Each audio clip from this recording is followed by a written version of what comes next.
तो सर्किल खत्म हो गया। अब क्वेश्चन लगाते हैं एरिया रिलेटेड टू सर्किल से।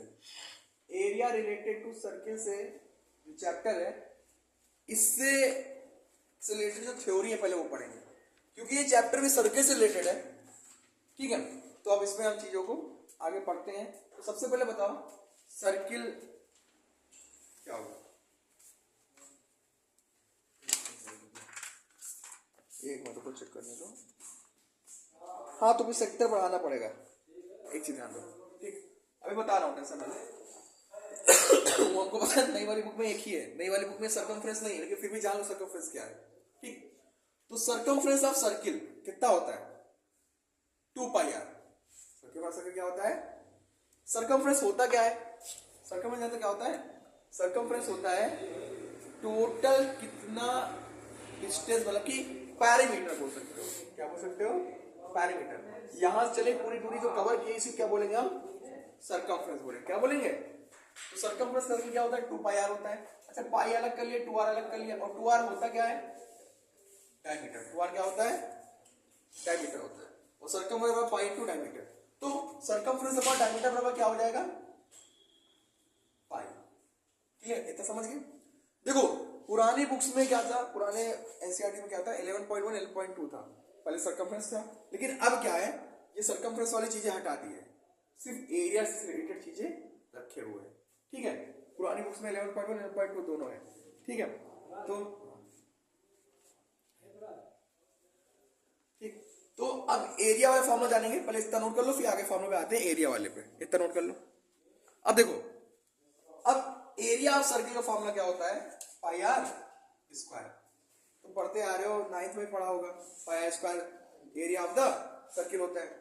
लेकिन यहां पे डिफरेंस ये आ गया, हमने अभी आपको जब सर्किल पढ़ाया था वहां बता रहा सेक्टर होता है, ये माइनर सेक्टर, ये मेजर सेक्टर, पढ़ाया था नहीं पढ़ाया था? है ना, ये माइनर सेगमेंट, ये मेजर सेगमेंट। तो यहां पे अब एरिया क्या पूछेगा? सेक्टर का एरिया पूछेगा। तो minor of area minor sector क्या होगा? तो ये सेक्टर बनता कैसे है? 2 रेडियस से घिर के बनता है ना। देखो 2 रेडियस से घिर के बन रहा है। अच्छा, 2 रेडियस से घिर के बना तो कुछ ना कुछ एंगल बना। तो 2 रेडियस के बीच का एंगल कुछ ना कुछ है कि नहीं है? है कुछ ना कुछ एंगल। ठीक, तो इसका एरिया क्या हो जाएगा? तो area of sector of angle theta, जो थीटा एंगल जितना थीटा एंगल से जो एरिया घिर रहा है उसका कितना होगा एरिया उस सेक्टर का? तो उस सेक्टर का एरिया क्या होगा? Theta upon 360 into pi r square. पूरा पूरा पाई स्क्वायर का थीटा अपॉन 360। ठीक, ये हो गया। उसके बाद लेंथ क्या होगा? आप कहोगे सर ये यहाँ पे ये सेगमेंट दिया है, ये सेगमेंट दिया नहीं दिया है, इसकी लेंथ पूछा है, कितनी होगी? तो इसका फॉर्मूला होता है theta upon 360 into 2 pi r. 2 pi r क्या है? सर्कमफ्रेंस। पूरे सर्कमफ्रेंस का कितना पार्ट और पूरे एरिया का कितना पार्ट, समझ गए? ये कहलाता है ये आर। ये पूरा अंदर में नहीं लेंगे, इसमें ये जो लेंथ है ये सिर्फ इतना लेंगे, ये इतना पूछेगा, ये चीज, ये जो हमने रफ कर दिया, इतनी लेंथ पूछेगा। क्लियर? समझ में आ गया फॉर्मूला? तो क्योंकि सीबीएसई में तो कटी है, लेकिन यूपी बोर्ड में नहीं कटी पहले एक्सरसाइज, तो हमें पढ़ाना पड़ेगा। तो जस्ट फोकस है। देखो यहाँ पे क्वेश्चन में फर्स्ट क्या कह रहा है कि जो रेडियस है 2 सर्किल का, एक का 19 सेंटीमीटर रेडियस, एक का कितना है 9 सेंटीमीटर। बहुत ही गौरे से समझिएगा इसको। ठीक है, respectively find the radius of the circle. एक ऐसे सर्किल का रेडियस पता करो। मान लीजिए एक सर्किल यहाँ बड़ा सा सर्किल बना हुआ है, इसका हमें रेडियस पता करना है। क्या पता करना है? इसका हमें रेडियस पता करना है। ये OA है, ये OB है, और ये OC है। ठीक है, इसका रेडियस पता करो। ठीक है, find the radius of circle which has circumference equal. इसका जो सर्कमफ्रेंस है यानी इसका जो 2 पाई आर है वो किसके बराबर है? इन दोनों के सम के बराबर है। जो बड़ा वाला सर्किल है उसका जो सर्कमफ्रेंस है वो इन दोनों के सर्कमफ्रेंस के सम के बराबर है। ठीक, तो सर्कमफ्रेंस ऑफ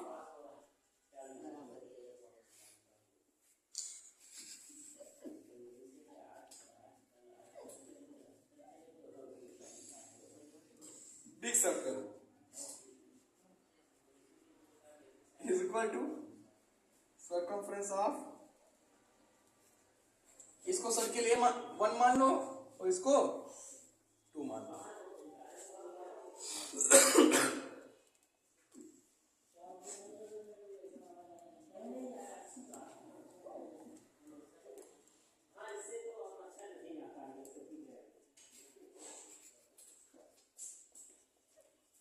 ठीक, ये है ना। अब याद है सर्कमफ्रेंस बिग सर्कल क्या होगा, 2 पाई कैपिटल आर मान लिया रेडियस, इसकी रेडियस कितना मान लिया, कैपिटल आर। इसकी क्या हो गया, 2 पाई r1 और प्लस 2 पाई r2, हो गया ना इतना। अब ध्यान दो 2 पाई r, यहां क्या कॉमन दिख रहा है दोनों में, 2 पाई बचा क्या अंदर, r1 प्लस r2, 2 पाई से 2 पाई कट गया ना, तो आया क्या यहां पे, capital R is equal to R1 plus R2। R1 की वैल्यू कितनी है और R2 की वैल्यू 28 सेंटीमीटर, नोट कर लो। ठीक, दूसरा होना है। अगला क्वेश्चन कह रहा है कि रेडियस दो सर्किल की 8 सेंटीमीटर और 6 सेंटीमीटर दिया हुआ है और कह रहा है कि रेडियस पता करो बड़े वाले सर्किल की, find the radius of the circle which has area equal to sum of the question. Sum of the यहाँ पे एरिया हो रहा है, अरे काय मत करो यहाँ पे, sum of the area of the two circle. ठीक है, sum of the area of the two circle, मतलब कि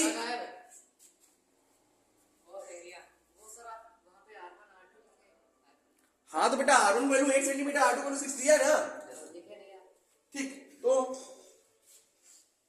हाँ लो, ये हो गया 8 सेंटीमीटर, ये हो गया 6 सेंटीमीटर। क्लियर, कह रहा है कि इसका जो एरिया है पाई r स्क्वायर किसके बराबर है, इन दोनों के एरिया के सम के बराबर है।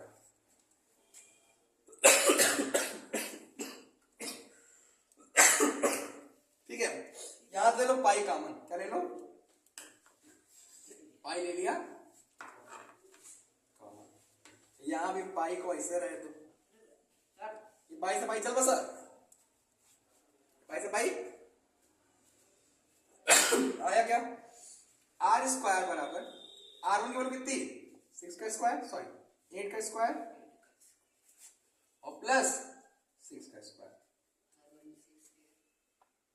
8 का स्क्वायर प्लस 6 का स्क्वायर, 8 का स्क्वायर कितना हो गया 64, 6 का स्क्वायर 36, आया कितना, आर स्क्वायर बराबर 64 36 कितना हो गया 100, तो r बराबर अंडर रूट 100, तो कितना हो गया 10 सेंटीमीटर। तो ये दो क्वेश्चन में से एक तो पूछेगा रिपीट मोड में। ठीक है, चाहे एरिया दे देगा बड़े का पूछने के लिए, चाहे एरिया दे देगा तो रेडियस दे देगा और कहेगा सम ऑफ द एरिया जो छोटे सर्किल का है वो बड़े वाले का बराबर है, तो रेडियस पता करो, ये सर्कमफ्रेंस दे देगा। समझ गए ना क्वेश्चंस, इसे नोट कर लो फिर आगे बताता है।